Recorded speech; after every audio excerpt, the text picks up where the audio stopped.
"How was your night, Mrs. Mitchell?" The base commander asked the question the same way every morning. Polite, routine, not really expecting an answer beyond quiet or fine. Sarah Mitchell looked up from her coffee, her weathered hands steady around the cup, her gray hair pulled back in a simple bun. "Eventful," she said softly. The commander chuckled. "Eventful? What happened? Did a raccoon try to break into the trash again?" Sarah took another sip of coffee. Her knuckles, the commander noticed for the first time, were slightly bruised. "Not a raccoon, sir. 6 men, professionally trained, military-grade equipment. They tried to breach the north perimeter at 3:47. The commander's smile vanished. "What? Where are they now? Did you call?" "They're zip-tied in storage building C," Sarah interrupted gently. "I've already notified base security. They should be waking up in about 20 minutes. The commander stared at the 63-year-old woman who could barely lift a box of printer paper without asking for help. You stopped 6 armed infiltrators? By yourself?" Sarah Mitchell smiled, the kind of smile that didn't quite reach her eyes. "Sir, with respect, I didn't stop them. I neutralized them. There's a difference." Before we continue, make sure to subscribe to Military and Veteran Stories so you never miss these true tales of courage. And tell us in the comments, where are you watching from today? 3 months earlier, the hiring committee had reviewed Sarah Mitchell's application with barely concealed skepticism. "She's 63 years old," Personnel Director Karen Wells said, sliding the folder across the table. "No military experience listed. Worked as an administrative assistant for various government contractors. References are adequate." Major Tom Bradley scanned the resume with disinterest. "Night guard position doesn't require much. Mostly just staying awake and calling security if something looks wrong." "Can she stay awake?" Wells asked. "At her age, she passed the basic physical. Barely, but she passed." Bradley tossed the folder back. "Look, we need someone for the night shift. Nobody wants it. She's willing to work for what we're offering.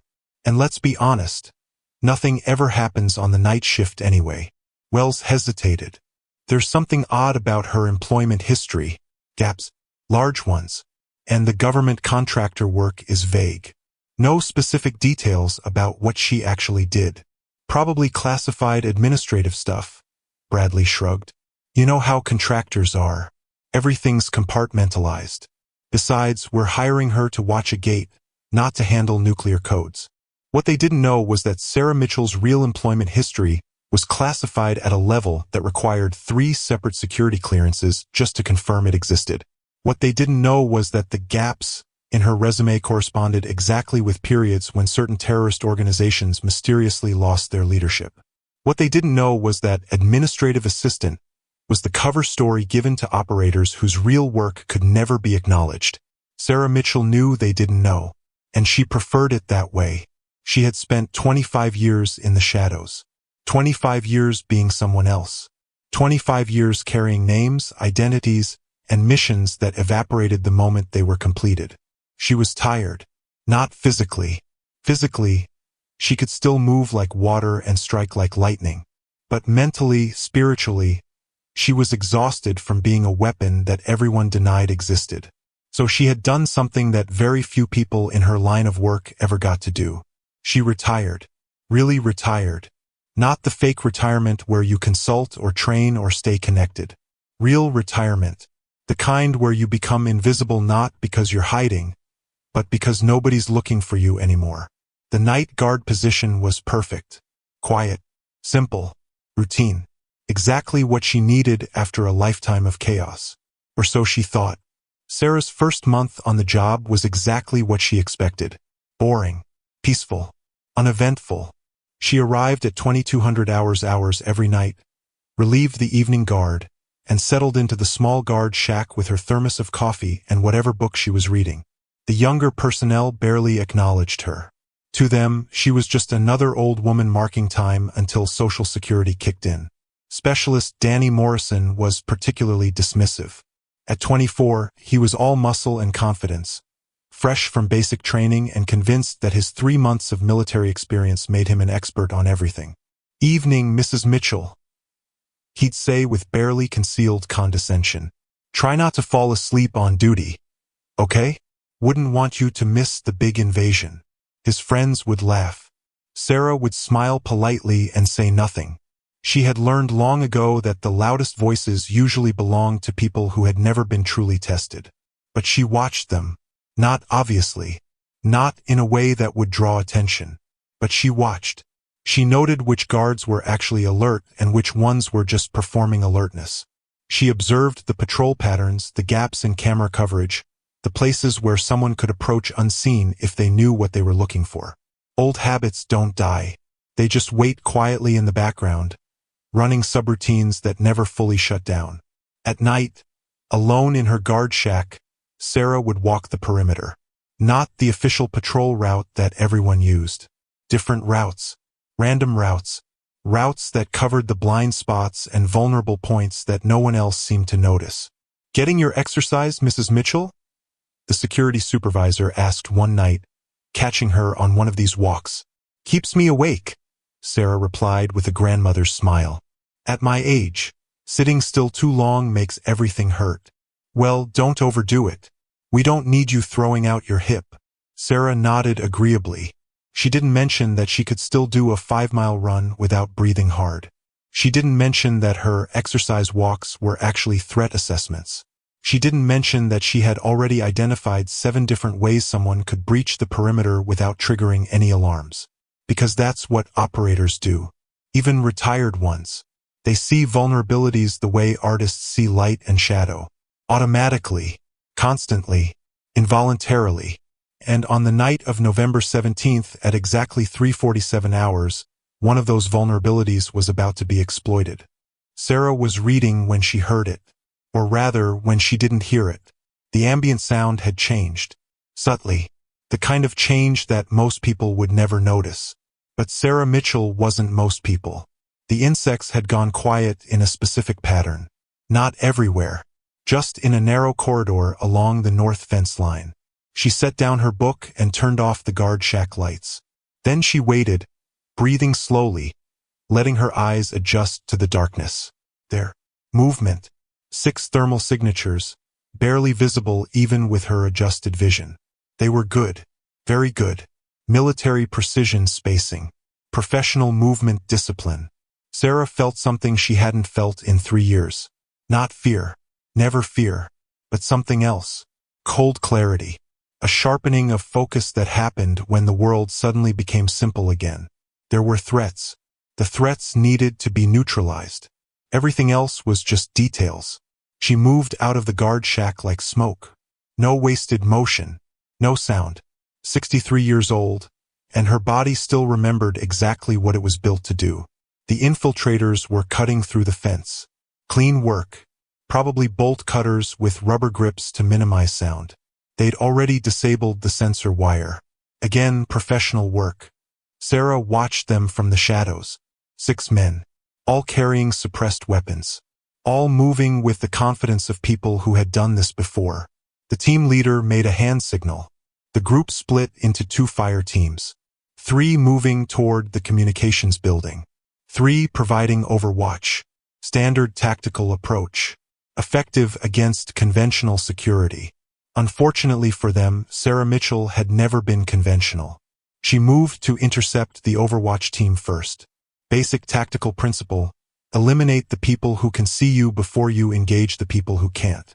The first man never knew she was there. One moment he was scanning the compound through his night vision. The next moment, the world went black as Sarah's arm wrapped around his throat in a blood choke that cut off the carotid artery without crushing the windpipe. No sound. No struggle, just a silent transition from conscious to unconscious in exactly 4 seconds. She lowered him gently to the ground and moved to the second position. This one was slightly more alert. He heard something, started to turn. Sarah was already inside his reaction curve. Her hand struck his weapon, redirecting it downward. Her other hand found the nerve cluster behind his jaw. Pressure. Precise pressure in exactly the right spot. He dropped like a puppet with cut strings. 2 down. 4 to go. The third Overwatchman realized something was wrong when his teammates stopped responding to radio checks. He turned, scanning his surroundings with trained awareness. Echo 2, Echo 3, report. Silence. Echo 2, Echo. Sarah materialized behind him like a ghost. Her hand covered his mouth before he could finish the sentence. Her other arm applied the same blood choke she'd used on the first man. He struggled. He was strong, well-trained. But strength and training only matter if you can apply them. And Sarah had controlled his structure before he even knew she was there. For seconds. Unconscious. 3 down. Now for the assault team. The 3 men approaching the communications building had no idea their Overwatch was compromised. They were focused on their objective, confident in their superior training and equipment. The team leader was checking his tactical display when Sarah's hand appeared from nowhere and plucked the device from his grip. He spun, reaching for his sidearm. Fast. Very fast. But Sarah was faster. She struck his wrist, numbing the nerves, then pivoted inside his reach and drove her palm into his solar plexus. Not hard enough to cause permanent damage. Just hard enough to short-circuit his diaphragm and leave him gasping for air. While he was still processing the shock of not being able to breathe, she swept his legs and controlled his fall, ensuring he hit the ground unconscious but uninjured. The second man reacted with impressive speed, bringing his weapon to bear. But Sarah was already moving, closing the distance before he could acquire a target. Her hand struck the weapon, redirecting the barrel. Her body moved through a technique so old it predated modern martial arts. Simple physics, leverage, structure.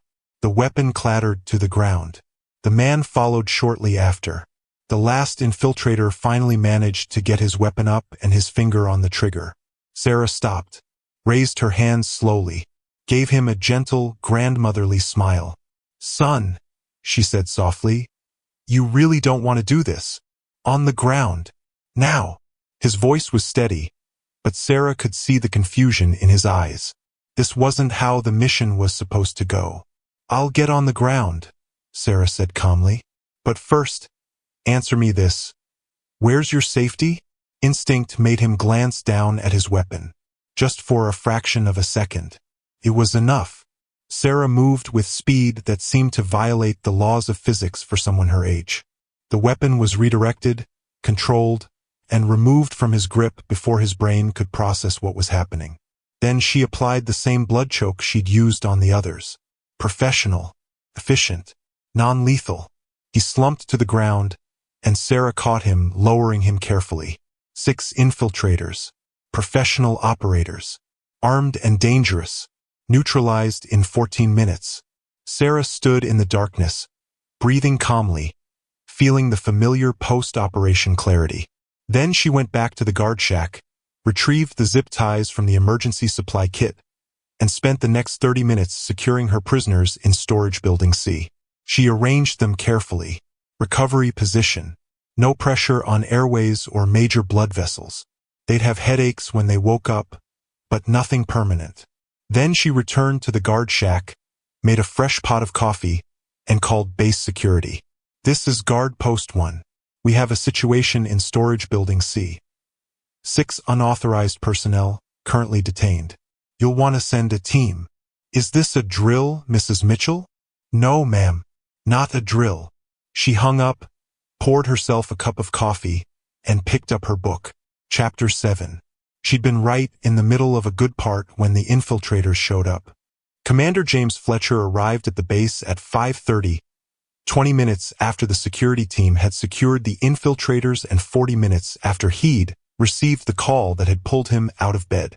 He found Sarah in the break room, reading her book and drinking coffee. That's when he asked the question. That's when Sarah told him what had happened.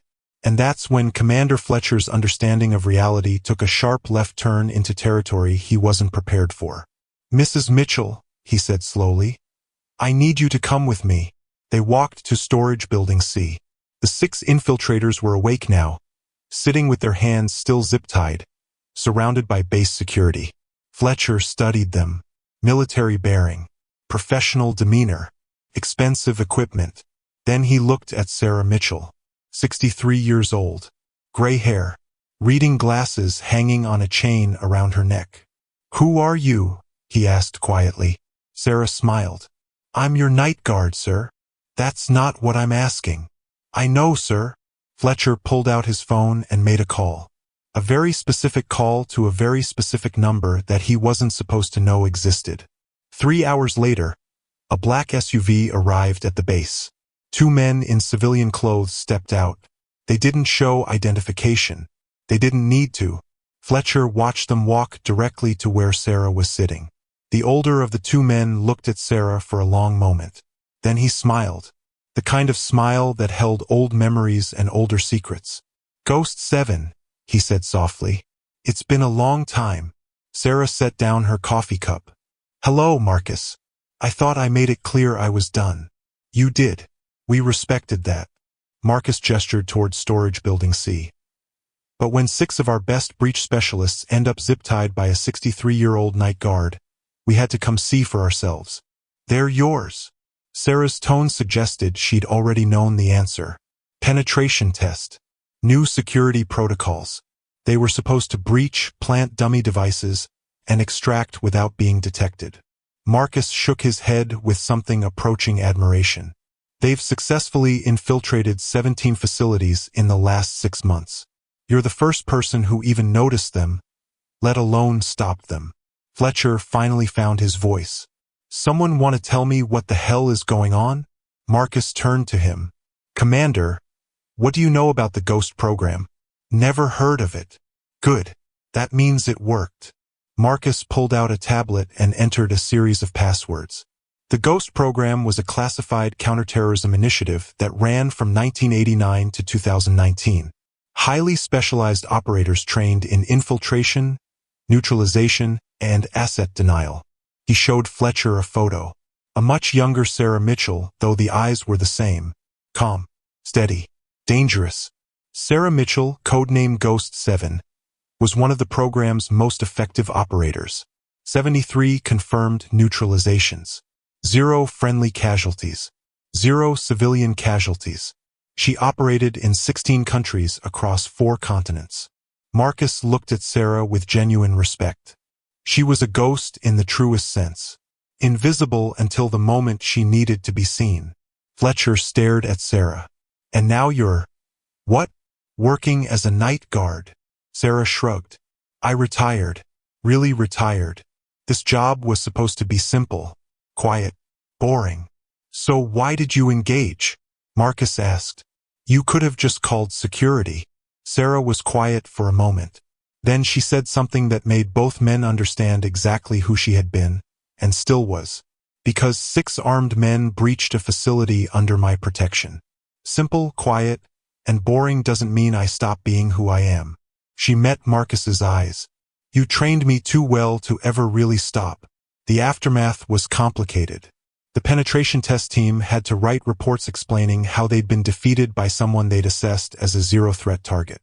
It was humbling, educational, and for some of them, career-defining. The team leader, a man named Davidson who had 12 years of special operations experience, asked to speak with Sarah privately. "Ma'am," he said, and there was no condescension in his voice now, only respect. "Can I ask you something?" "Of course." "How did you hear us?" "We were operating under full tactical silence. Military-grade sound discipline." Sarah smiled. "I didn't hear you. I heard the absence of you. The insects went quiet along your approach vector. Natural alarm system, better than any sensor." Davidson nodded slowly. "And the takedowns?" "I've trained in close-quarters combat for 8 years. You moved through us like we were recruits." "Son, I've been doing this since before you were born. Age gives you something that training can't. Experience. I've seen every technique, every counter, every variation. When you've done something 10,000 times, it stops being technique and starts being instinct. Will you teach us?" The question came out before Davidson could stop himself. "Not officially. Just, I don't want to be that unprepared ever again."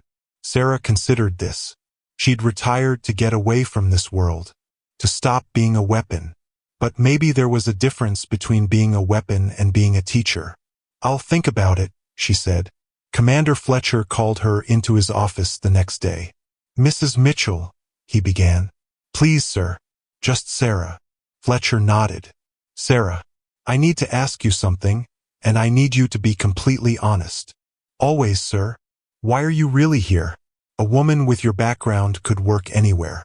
Consultation, training, private security at 10 times what we're paying you. Why work as a night guard at a mid-level communications facility?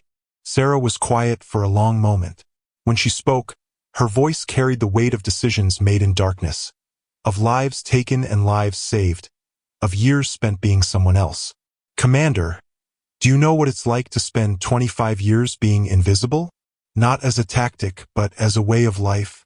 To have no identity except the mission? To look in the mirror and not recognize the person looking back because you've been so many people that you've forgotten who you actually are. Fletcher said nothing, just listened. I took this job because it's real, Sarah continued. Simple, honest. I guard a gate. I drink coffee. I read books. And when I go home, I'm just Sarah Mitchell. Not Ghost 7. Not an operator. Not a weapon. Just me. And last night, Sarah smiled. Last night was muscle memory. You can retire from the job, Commander. But the job never really retires from you. Fletcher leaned back in his chair. I'm required to file a report about last night's incident. That report is going to include your involvement. I understand, sir. What you might not understand is what happens after that report is filed. People are going to want to talk to you, recruit you, pull you back into that world. I won't go. Can you promise that? When they show you a situation where your skills could save lives, where you're the only one who can stop something terrible from happening. Sarah looked out the window at the base. Young soldiers going about their routines, training, learning, growing, none of them knowing how close they'd come to a successful breach. No, she admitted. I can't promise that. Fletcher pulled out a folder. Then let me make you a different offer. Stay on as night guard. Same pay, same position. But twice a month you spend 4 hours consulting with our security team, teaching them what you know. No official capacity. No paperwork beyond a consulting agreement. Just an old woman sharing her experience with people who need it. Why? Sarah asked. Because last night, 6 professional operators breached our perimeter like it wasn't there. If they'd been hostile, if they'd been real threats, we would have been compromised before we even knew we were under attack.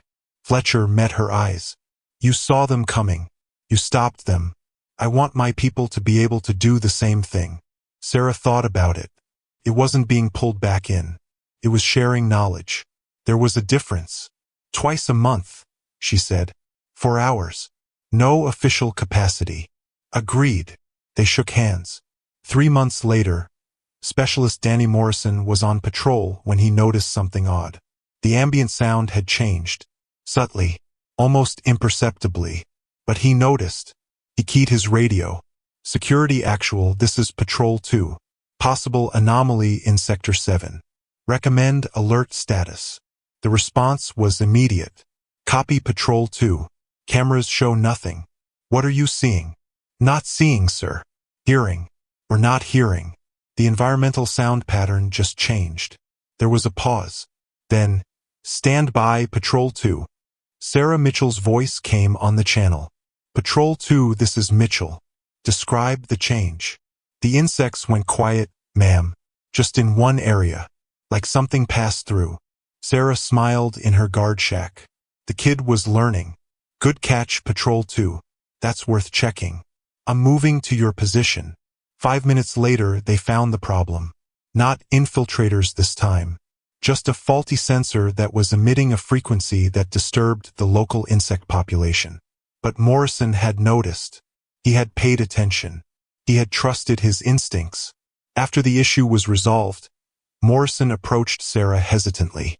Mrs. Mitchell, I owe you an apology. For what? For the way I treated you when you first started. The comments. The attitude. I was an asshole. Sarah studied him. 3 months ago he'd been arrogant, dismissive. convinced that youth and strength were all that mattered. Now he was something else. Still confident, but tempered with humility. Still strong, but aware of his limitations. "You were young," Sarah said simply. "Youth makes everyone an asshole sometimes. The question is whether you learn from it." "I'm trying to," Morrison said. "The things you've been teaching us in the consulting sessions, I never realized how much I didn't know." "That's the first real lesson," Sarah replied. "Understanding that there's always more to learn. That experience matters. That the quiet people are sometimes quiet because they're listening, observing, and understanding things that the loud people miss." Morrison nodded. Then he asked the question that everyone had been wondering about but no one had dared to ask. "Ma'am, the rumors about you, about what you used to do, are they true?" Sarah looked at him for a long moment. Then she smiled. The kind of smile that held secrets and memories and things that would never be spoken aloud. "Specialist Morrison, some questions are better left unanswered. Let's just say I used to work in a different capacity, and I'm very happy to be retired. But if something happened, if there was a real threat..." Sarah's smile faded. Her expression became something else. Something that made Morrison understand, in a way that words never could, exactly how dangerous the gentle old woman in front of him actually was. "Son, if a real threat ever comes to this base, you won't need to worry, because I'll handle it before you even know it's there." She patted his shoulder gently. "But let's hope it never comes to that, because I really, truly, honestly prefer boring nights with good coffee and better books." Sarah Mitchell worked as a night guard for another 7 years. In that time, she consulted with 3 different security teams, trained 2 generations of military police, and wrote a classified manual on perimeter security that became required reading for base commanders across the military.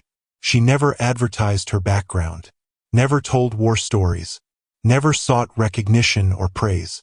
But the young soldiers who trained under her learned to watch the quiet people, to understand that age meant experience, not weakness, to recognize that the most dangerous person in any room was usually the one nobody was paying attention to. And on quiet nights, when the base was still and the stars were bright, Sarah Mitchell would sit in her guard shack with her coffee and her books, and she would smile, because she had finally found what she'd been searching for all those years. Not retirement from the mission, but peace with who she had been, who she was, and who she chose to be. The job never really left her. It was always there, running in the background, ready to activate when needed. But now it served a different purpose, not as a weapon, but as wisdom. And in the end, that was the most powerful thing she could be. Have you ever been underestimated because of your age or appearance? How did you prove them wrong? Share your story in the comments below. If the story reminded you that capability doesn't have an expiration date, hit that subscribe button.